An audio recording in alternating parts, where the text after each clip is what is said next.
800 روز جنگ بین روسیه و اوکراین زمان فرا رسید که قریب 61 میلیارد دلار کمک‌های آمریکایی پس از 6 ماه کشمکش‌های زیاد در کنگره بالاخره اجازه داده شد و اکنون در روی رسیدن به کیف است.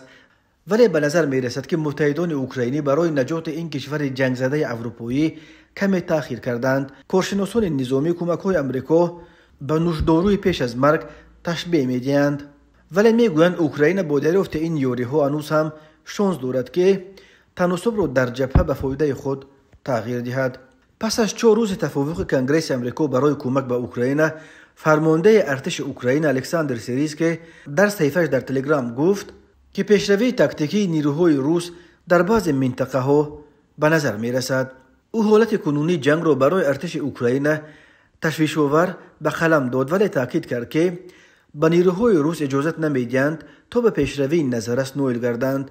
از جمله سیرسکی وضعیت جبهه دنیسک و کوراخوف را خیلی وزنین گفت.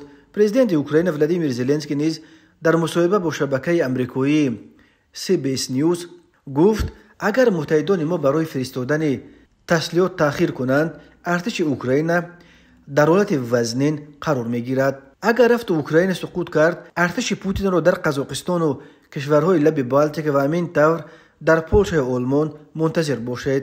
به گفته جانب روسیه به ارتش آنها میسر شده است که در جبهه دنیسک خط اول دفاع اوکراینی ها را در نزدیکی منطقه اهالینشین اچریتینو رخنه کرده شهرک اشریتین را غصب و تا حدود 7 کیلومتر پیشروی کردند. همزمان نیروهای روس چند دهه را در نزدیکی منطقه مارینکا تصرف کرده خط دفاع ارتش اوکراین را رخنه و طرف مقابل را به خیب‌نشینی وادار کردند.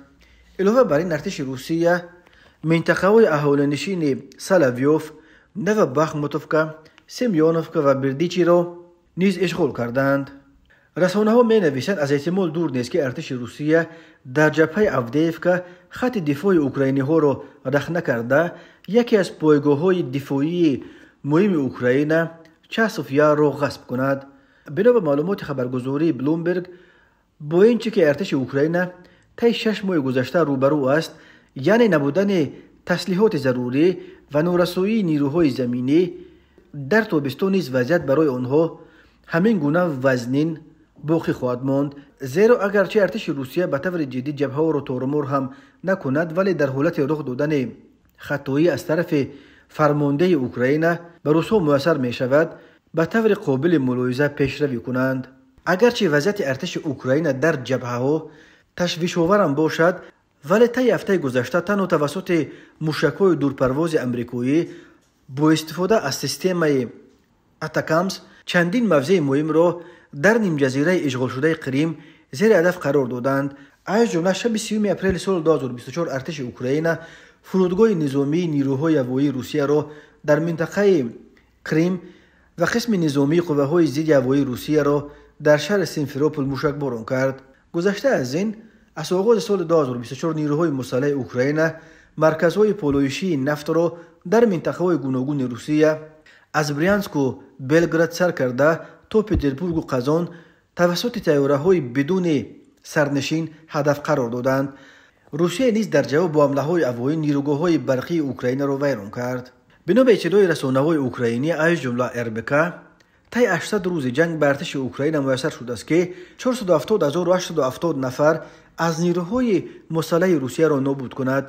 علاوه بر این، در این مدت 348 طیاره جنگی، 325 چرخبال، 7332 تانک، 14096 ماشین زیر پوش، 12044 توپخانه، 784 شبکه دفاعی ضد هوایی، 26 کشتی نظامی، 16224 ماشین بارکش را از بین بردند.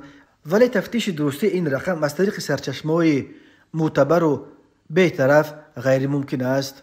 بنا به گفته وزیر مدافع روسیه سرگئی شویگو، ارتش اوکراین در این مدت 444,000 نیروی خود را از دست داده است، ولی کارشناسان غربی این رقم آورده شویگو را خیلی افوایی می‌شمارند.